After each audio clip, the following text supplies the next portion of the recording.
toutes et bonjour à tous. C'est un plaisir de vous retrouver pour ce nouvel épisode. Donc dans cet épisode, on va changer de sujet et c'est un sujet dont il me tenait particulièrement à cœur de pouvoir m'exprimer dessus. Mais en même temps, peut-être le sujet qui m'est le plus difficile aussi à aborder. Difficile parce que déjà il a un impact énorme sur ma vie, j'en souffre toujours encore, et que j'en parle très peu, et que très peu de personnes en fait dans mon entourage sont au courant. Et d'ailleurs, si souvent je fais les épisodes de manière aussi anonyme, c'est parce que je n'arrive toujours pas à en parler. Je pense à mes parents déjà, en priorité. Pourtant, les faits sont loin puisqu'ils remontent à un peu plus d'une trentaine d'années. Mais le paradoxe par rapport à toutes ces difficultés, c'est qu'il me semble important d'en parler, même si maintenant, le sujet du harcèlement scolaire est quand même beaucoup plus présent. Je pense qu'il est encore sous-évalué dans la gravité des faits, dans l'impact qu'il peut avoir sur une personne. La preuve, c'est que moi j'avais 12 ans quand ça s'est passé, j'en ai 44 maintenant et ça continue toujours à m'handicaper dans la vie. Mais déjà, je pense que dans mon cas, il faut peut-être remettre dans le contexte. C'est-à-dire que moi, le harcèlement scolaire, je l'ai vécu dans les années 90, au début des années 90. Et c'est une époque où, comme je l'ai marqué justement en titre de cet épisode, à cette époque, le harcèlement scolaire, il n'existait pas. Il n'existait pas parce que on n'en parlait pas, on le nommait pas, c'était pas identifié. Les gens appelaient juste ça des blagues ou des moqueries entre ados, et forcément, ça minimisait énormément l'impact que ça pouvait avoir. D'ailleurs, c'était même pas pris en compte. Pour eux, il n'y avait même pas d'impact. Donc pour le harceleur, c'était la bonne époque parce qu'ils avaient le champ libre. Par contre, pour les victimes, il n'y avait rien, personne à qui demander de l'aide, rien à quoi se raccrocher. Donc se reconnaître victime, c'était pas possible puisqu'on ne pouvait pas être victime de quelque chose qui n'existait pas. Donc pour ceux qui subissaient, c'était la seule chose qu'ils pouvaient faire, c'était encaisser, se cacher le plus possible et fuir dès que c'était possible. Voilà, donc il me semblait important de faire ce rappel de contexte parce que ça changera tout dans la manière de l'avoir vécu, dans l'impact que ça a pu avoir, et aussi sur la prise en charge pour essayer de guérir de ce traumatisme. Donc comment ça a démarré ? Déjà, ce qui peut-être est important, c'est de dire la personne que j'étais à l'époque. Donc j'avais 12 ans, j'étais en 6e, c'est vers la fin de 6e que ça a commencé. Alors à 12 ans, j'étais quelqu'un plutôt d'introverti, assez timide. Je ressentais déjà une hypersensibilité émotionnelle. Je voyais bien que je réfléchissais un peu différemment des autres, que j'avais des goûts, des avis qui pouvaient différer, on va dire, de la norme de pensée des ados de l'époque. Et donc quand vous vous sentez déjà différent des autres, forcément que les relations sociales sont un peu plus complexes, et donc j'avais pas beaucoup d'amis, donc j'étais assez isolé, on va dire. Donc pour la première fois, donc c'était lors d'une récré, je crois, j'ai perdu quelques souvenirs du contexte, on va dire, mais c'était quelqu'un qui n'était pas dans ma classe à ce moment-là. C'était quelqu'un par contre qui avait été en primaire, qui avait redoublé, donc qui était un peu plus âgé que moi. Et je sais plus pourquoi, il se met à faire une blague un peu insistante, un peu moqueuse sur moi, et puis il s'arrête pas, il continue, malgré que moi je lui fais comprendre que ça allait 5 minutes.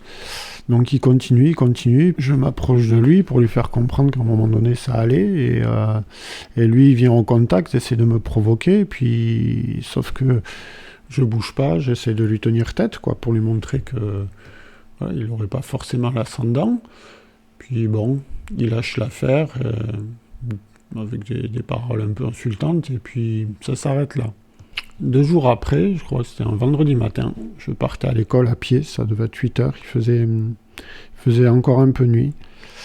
Et quelqu'un me tape dans le dos par surprise et commence à me pousser. C'était un ami de celui qui s'était moqué de moi et auquel je m'étais interposé. Sauf que lui, c'était pas le même gabarit. Et puis je connaissais sa réputation. C'était quelqu'un qui était grand, très baraqué. Il était un peu plus âgé que moi et qui avait vraiment cette réputation de bagarreur. Donc là, je savais que j'avais aucune chance. Là, c'était vraiment, il y avait une telle différence de taille, de force, c'était pas possible. Donc, il me cherche, il essaie de me provoquer, il me dit que j'ai agressé son pote, et je réponds pas. Et puis, à un moment donné, il me met un coup dans la figure. Certainement pour que je réagisse et que lui ensuite ait vraiment une excuse pour pouvoir tout simplement me mettre KO, quoi. Mais je tiens bon, je serre les dents et je dis rien. Et puis un pote avec qui il était lui dit de laisser tomber. Mais c'est vraiment à partir de là, on va dire, que le harcèlement a commencé. Puisque l'autre, maintenant, il savait que si je disais quoi que ce soit, il y aurait son chien de garde, comme je l'appelle pour les différencier souvent, qui interviendrait, et donc je pouvais plus rien faire, quoi. D'ailleurs, du coup, chacun avait son rôle, c'est-à-dire qu'il y avait le premier qui se permettait de se moquer de vous en permanence, et quand l'autre me croisait, il me bousculait, il essayait de me provoquer physiquement. Ensuite, comble du sort, l'année d'après, donc en 5e, donc le premier se retrouve dans la même classe que moi, et son pote qui était dans une autre 5e tombe dans les mêmes horaires de sport, parce qu'on était plusieurs 5e à faire sport ensemble.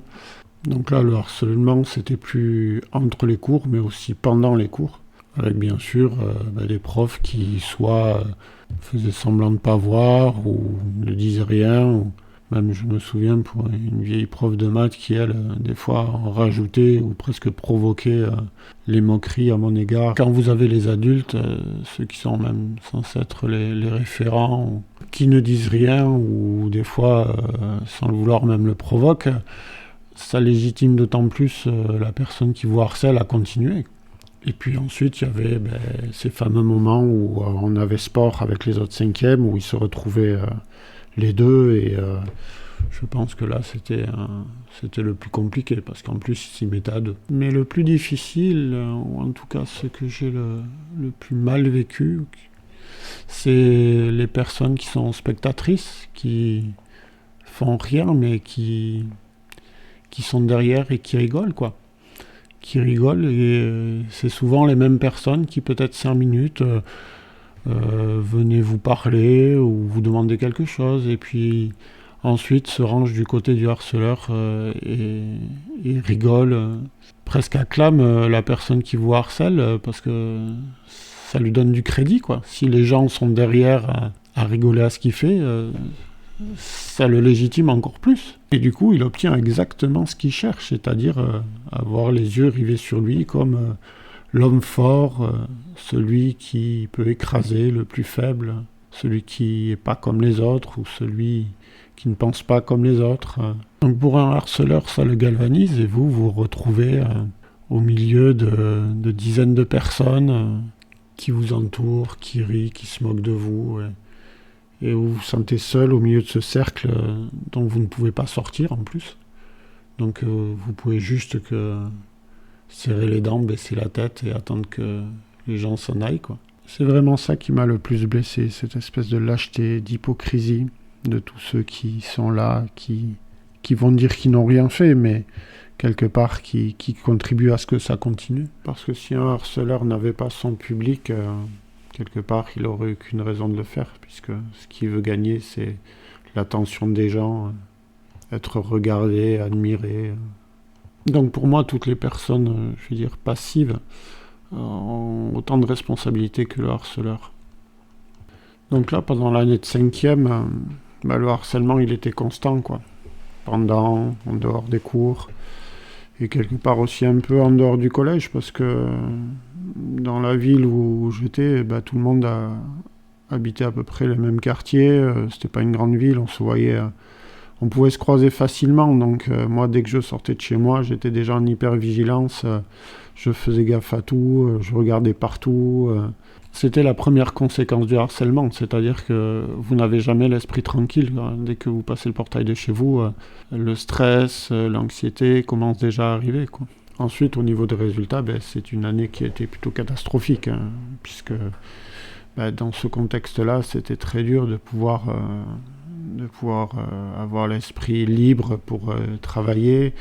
Et puis même quand quelque chose, vous ne le compreniez pas, vous n'osez même pas poser une question, parce que la moindre prise de parole aurait amené l'attention sur vous, et c'était toujours un prétexte pour que quelqu'un, en tout cas votre harceleur, se moque de vous et que les autres y suivent. Donc ensuite, c'est un cercle vicieux, quoi. Vous accumulez les retards, et puis je finis par baisser les bras, et je m'étais même persuadé que les études dans un cursus général n'étaient pas pour moi, que j'étais mauvais de toute façon.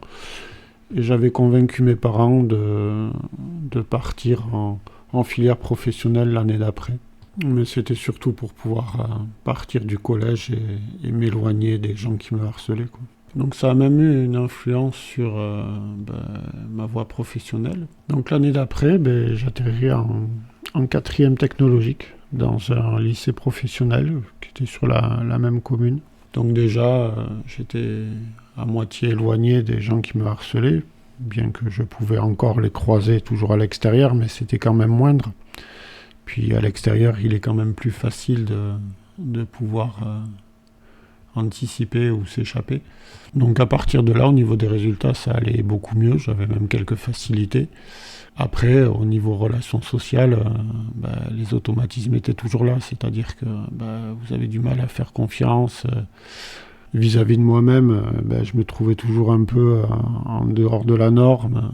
Et puis vous êtes sans arrêt en train de vous demander est-ce que ça va pas recommencer. Donc toujours dans cet état un peu de stress, d'hypervigilance. De toute façon, à partir du moment où vous êtes fait harceler, la tranquillité d'esprit n'existe plus. Donc à partir de là, on va dire que scolairement parlant, ça se passe mieux, mais on va dire que individuellement, socialement, tout était déjà faussé. Je crois que le premier impact qu'a eu le harcèlement sur moi, ça a été l'estime de soi.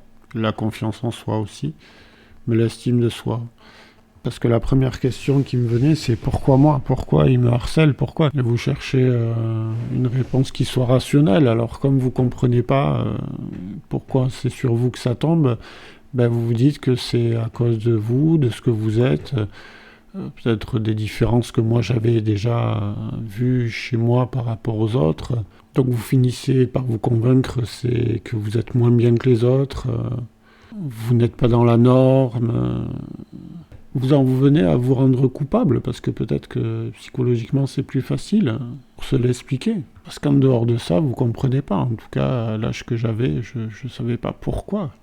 Donc la première des choses que c'est venu détruire, c'est l'estime de soi et la confiance en soi. Ensuite, j'en ai déjà parlé, c'est l'hypervigilance, c'est le stress constant, vous pouvez même faire confiance à personne, hein. Du coup, vous avez toujours l'impression que les gens ils vont vous trahir, même ceux qui paraissent gentils, vous dites à quel moment ils vont retourner leur veste et se moquer de vous. Donc ça finit aussi par vous isoler, hein, forcément. Et aussi ce sentiment de rejet qu'on peut développer parce que tous ces gens qui se moquent de vous, qui quelque part vous rabaissent, m'ont fait développer une certaine dépendance affective, en tout cas dans la sphère amoureuse. Donc quand quelqu'un s'intéresse à vous ou a des vues sur vous, vous dites c'est un miracle. Quand vous êtes en couple avec elle, vous dites à quel moment le rêve va se briser. Vous finissez même par vous convaincre que si une personne s'intéresse à vous, c'est parce que vous lui apportez quelque chose, mais quelque chose dans le sens, on va dire, matériel du terme. Et que vous avez toujours peur que si un jour vous ne servez plus à rien, la personne s'en aille. Donc ce sentiment amoureux que vous avez très fort, il devient même souffrance parce que vous le vivez dans la peur tout le temps. Donc ça vous amène à être jaloux, ça vous amène à être des fois étouffant, hein. Et ça finit en fait par créer ce que vous aviez eu le plus peur, c'est-à-dire faire fuir la personne qui, en fait, elle vous aimait juste pour qui vous étiez, mais on a des œillères à ce moment-là, on ne le voit même pas. On est éperdument amoureux, mais aussi énormément effrayé. Et vous en venez à faire souffrir la personne que vous vouliez rendre le plus heureuse au monde, quoi. D'ailleurs, à l'époque, j'avais 18 ans, j'avais rencontré une fille extraordinaire, très très belle, douce, gentille, vraiment avec énormément de qualité, et je sais que je l'ai rendue malheureuse parce qu'elle elle voulait juste vivre une histoire d'amour normale, dans l'insouciance, quoi, comme on peut les vivre quand on a 18 ans. Donc on est resté 2 ans et demi ensemble, et je sais qu'elle a beaucoup souffert de mes peurs, en fait. D'ailleurs, je l'avais revue 12 ans après, et je me souviens que je m'étais excusé, je lui avais dit heureusement que tu es parti parce que tu aurais vécu malheureuse et que tu méritais surtout pas ça. Donc voilà le genre de conséquences que ce qu'on appelait avant de simples blagues entre ados pouvait avoir, quoi. Je crois que la chance que j'ai eue qui a fait que je suis encore en vie, ou que je suis pas passé à l'acte, parce que oui, il faut en parler, hein. Moi, l'idée à un moment donné d'en finir m'a peut-être traversé l'esprit plusieurs fois, où j'avais cette pensée, où me dire que de toute façon un jour je mourirai, le harcèlement s'en ira avec. Ce qui m'a sauvé, c'est que j'avais une famille très présente, très unie, qui m'aimait beaucoup, et je savais que porter atteinte à ma vie les aurait fait souffrir, et je voulais absolument pas qu'ils souffrent à cause de moi. Je voulais même pas porter cette culpabilité, ça aurait été trop dur. Donc ils étaient la raison pour laquelle je voulais tenir, parce que je les aimais et que je voulais pas leur faire de peine, parce que je les aimais trop. Et sinon, mon échappatoire, c'était surtout le sport, le surf en particulier. En plus, le surf a cette particularité que vous changez d'univers, vous êtes dans l'océan. Il n'y a plus que vous et l'océan, vous êtes un peu face à vous-même. Le temps semble s'arrêter quand on surfe, quand on est dans l'océan. Et quand j'étais dans l'eau, j'avais l'impression que plus rien ne pouvait m'atteindre. Peut-être pour ça que pendant toute mon adolescence, c'était mon leitmotiv, quoi, aller surfer, être dans l'eau. Donc malgré tout, je pense que j'ai eu de la chance dans ce qui m'est arrivé, d'avoir ce sport déjà qui me permettait de tenir, et aussi d'avoir cette famille unie, aimante, mais à qui j'ai jamais réussi à en parler, et à qui je n'arrive toujours pas à en parler d'ailleurs. Et justement, je pense que c'est un point assez important à aborder, le silence, parce que, en tout cas, chez moi, c'est ce qui aura fait que, en tout cas, ce facteur a été un facteur vraiment aggravant, ou plutôt qui aurait eu des conséquences vraiment néfastes dans ma vie. Donc pourquoi j'en ai pas parlé ? Déjà, premièrement, parce que il était difficile de parler de quelque chose qui n'existait pas à l'époque, et que tout ce qui pouvait y ressembler n'était pas pris au sérieux. Mais moi, ce qui me rebutait le plus, c'était la honte.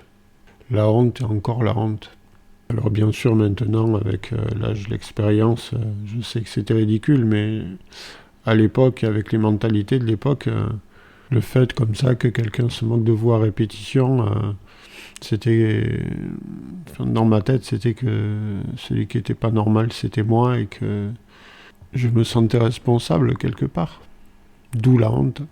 Et puis vous avez toujours, alors peut-être plus pour un garçon, en tout cas avec les mentalités de l'époque aussi, le fait de ne pas pouvoir ou de ne pas arriver à se défendre.